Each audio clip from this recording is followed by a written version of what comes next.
Hello everyone, welcome to Magnet Brains. I am your teacher शिल्पी तिवारी और आज करेंगे chapter look at the moon की exercise.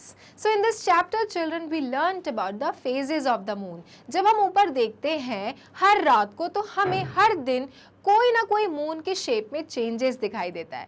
कभी वो हमें बिल्कुल फुल बॉल जैसा दिखता है, कभी वो हमें हाफ बॉल की तरह दिखता है और कभी हमें एक बॉल का छोटा सा टुकड़ा दिखता है. So children we learn the phases of the moon. और जैसे कि हमारा नियम है कि after the chapter we do the exercise, तो इस चैप्टर की भी एक्सरसाइज कैसे रह सकती है? So children let's start the exercise of this chapter look at the moon. Okay, first topic क्या है children? Complete the sentences using the words in the box. बहुत ही अच्छा क्वेश्चन है चिल्ड्रन. आपके पास में हेल्प बॉक्स दिया हुआ है, इसके अंदर के ऑप्शंस को आपको यूज करके फिल इन द ब्लैंक्स को भरना है. ओके, है ना simple? So let's see which is the first question. The moon is the earth's only. जो मून है चिल्ड्रन, जो चंदा मामा है, वो अपने अर्थ के सिर्फ क्या है children? So children let me tell you one thing. जैसे कि सैटेलाइट्स होते हैं, आपने सैटेलाइट्स का नाम सुना है चिल्ड्रन? सैटेलाइट्स होते हैं and there are satellites which are artificial satellites also, and also there are natural satellites. Artificial satellites are those satellites which are made by the humans. जैसे हम चिल्ड्रन कोई भी एक कॉर्नर में बैठ के कंट्री के किसी दूसरी कंट्री के मैच देख रहे होते हैं, अपने ही देशवासी क्या कर रहे होते हैं, अपनी इंडियन क्रिकेट टीम को किसी दूसरी कंट्री में खेलते हुए देख रहे होते हैं लाइव. ये कैसे पॉसिबल है? This is all possible because of the satellites जो कि हमारे साइंटिस्ट ने हमारे अर्थ की तरफ छोड़े हुए हैं. ये सैटेलाइट सारी चीज़ों को रिकॉर्ड करते हैं और हम तक पहुंचाते हैं. Isn't it? सो चिल्ड्रन ये तो क्या है? ये तो ह्यूमंस के द्वारा बनाए गए सैटेलाइट हैं. लेकिन children there are natural satellites also जो प्रकृति ने बनाए हैं. सो चिल्ड्रन उसी तरह से एक नेचुरल सैटेलाइट हमारे अर्थ के पास भी है. And do you know what is that? That is moon. Yes, the moon is the only satellite of our planet Earth. Moon किसी का भी और किसी भी प्लैनेट का सैटेलाइट नहीं है चिल्ड्रन. वो सिर्फ हमारे अर्थ का सैटेलाइट है और हमारे अर्थ के चारों तरफ चक्कर काटता रहता है. ओके, तो यहाँ पे क्या लिखेंगे? The moon is the Earth's only satellite.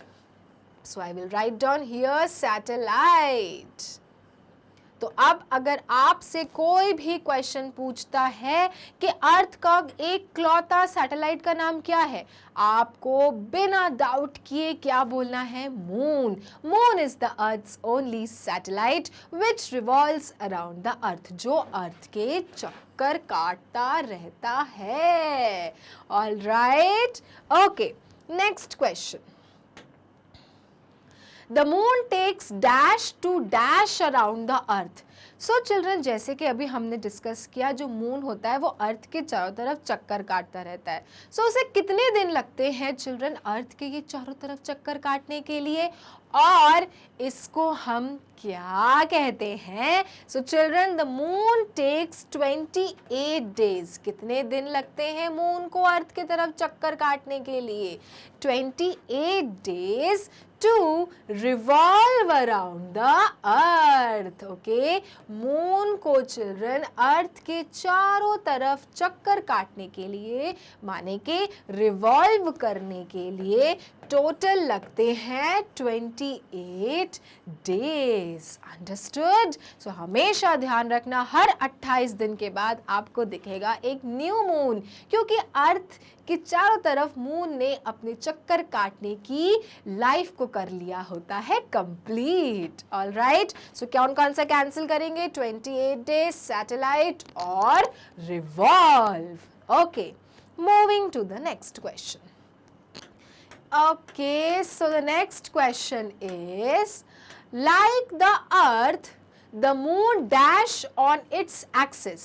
So earth की तरह ही moon अपने axis में क्या करता है? सो चिल्ड्रन, आपने पढ़ा होगा जो अर्थ होता है वो सूरज की तरफ रिवॉल्व करता है, लेकिन अपने एक्सिस में वो क्या करता है? रोटेट, अपने एक्सिस में ही वो घूमता रहता है।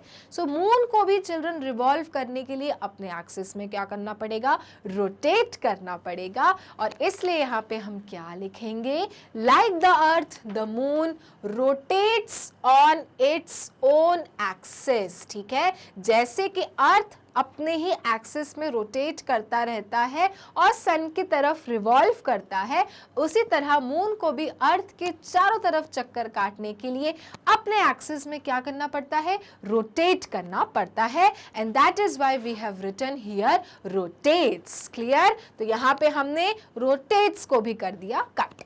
Okay, next question. Next question है, it also takes 28 days to do this movement is called. So children, ध्यान रहे कि जो मून क्या करता है, जब अर्थ के चारों तरफ चक्कर काटने के लिए लेता है 28 डेज, लेकिन do you know what is this movement called?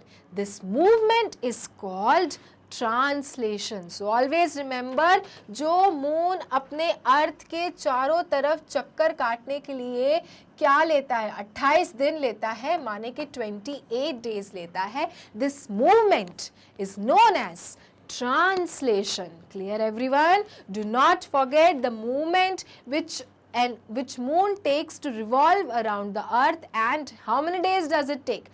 28 days. This whole movement is called, children, translation. क्योंकि ट्रांसलेशन का मतलब क्या है कि हर समय मून का क्या हो रहा है? फेजेस बदल रहे हैं, शक्लें बदल रही हैं, ट्रांसलेशन हो रहा है, isn't it? And that is why this movement is called translation.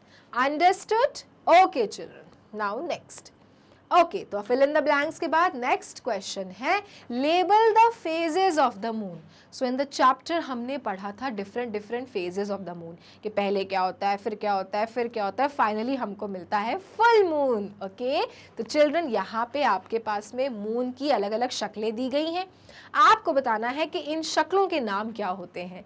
Okay, so starting from the dark moon, जिसके पास में कोई लाइट नहीं है, पूरा का पूरा अंधेरा हो रखा है, क्योंकि इस प्रकार के मून को तो आप भी नहीं देख सकते, क्योंकि इस पे तो कोई रोशनी ही नहीं पड़ रही।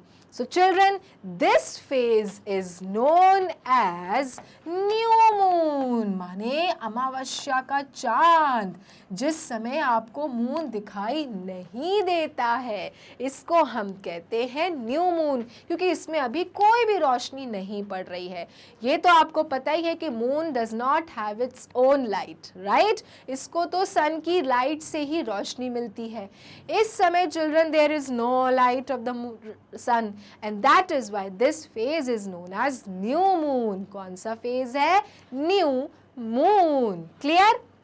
नेक्स्ट है चिल्ड्रन, जब आप देख सकते हो कि आपको बॉल का आधा पार्ट दिख रहा है, मतलब अगर आपका फुल बॉल है तो इसका हाफ पार्ट दिख रहा है, इसको हम कहते हैं waxing gibbous children. Okay, this phase is known as waxing gibbous, कि इसके जस्ट बाद ही चिल्ड्रन आपको क्या दिखेगा? फुल मून दिखने लगेगा। So here it is your full moon children, and that is why I will write down full moon. इस समय चंद्रमा अपने फुल लाइट में रहता है और बहुत ही सुंदर दिख रहा होता है। ओके, तो अब आप आसमान में देखते हो तो आपको कभी कभी चांद कितना चमकता हुआ दिखता है, पूरा स्काई चमक रहा होता है। उस टाइम पे चिल्ड्रन कौन सा फेज होता है? फुल मून फेज होता है। ओके, नाउ अगेन कौन सा पार्ट है चिल्ड्रन? तो जैसे आपका ये वाला पार्ट था नीचे वाला, उसी तरह से you can see half part है, मतलब कि अब मून फिर से क्या हो रहा है? धीरे धीरे अंधकारमय की तरफ जा रहा है। So again this part is known as waxing gibbous. Clear? So this phase is known as waxing gibbous children. Again after some days ये और पतला पतला पतला होगा और फिर क्या बन जाएगा? New moon. क्लियर? तो there are some phases children. उसी तरह से हमने ये फेजेस को नाम जान के क्या किया है? लिखा है। क्लियर? तो न्यू मून होता है, उसके बाद चंद्रमा हल्का सा दिखने लगता है, फिर आपका आता है फर्स्ट क्वार्टर, फिर आता है आपका हाफ बॉल लाइक वैक्सिंग गिबियस, फिर आपको पूरी तरह से फुल मून दिखता है, फिर आपका आता है वैक्सिंग गिबियस, और उसके बाद आपका आता है third quarter and then crescent and then the phase comes जब आपको मून नहीं दिखाई देता, that is again the new moon phase. Clear? So ये पूरे मूवमेंट करने के लिए मून को कितना टाइम लग रहा है? 28 days, right? And this movement is known as translation. Okay, so ये थी हमारी exercise look at the moon की। अब एक इन्फॉर्मेशन कि अगर आपको मैग्नेट ब्रेन्स के वीडियोस देखने हैं, जाना है गूगल क्रोम पे, लिखना है India's number 1 100% free online education platform, नीचे दिए रहेंगी classes. Now for example you are in class 2, click class 2, आपके सारे subject teachers with their subjects आपके सामने होंगे। Now click GK watch now, आपको जीके के चैप्टर वाइज वीडियोस दिख जाएंगे। आपको कोई भी स्पेसिफिक चैप्टर देखना है, उसका वीडियो देखना है, play the button and the video will start.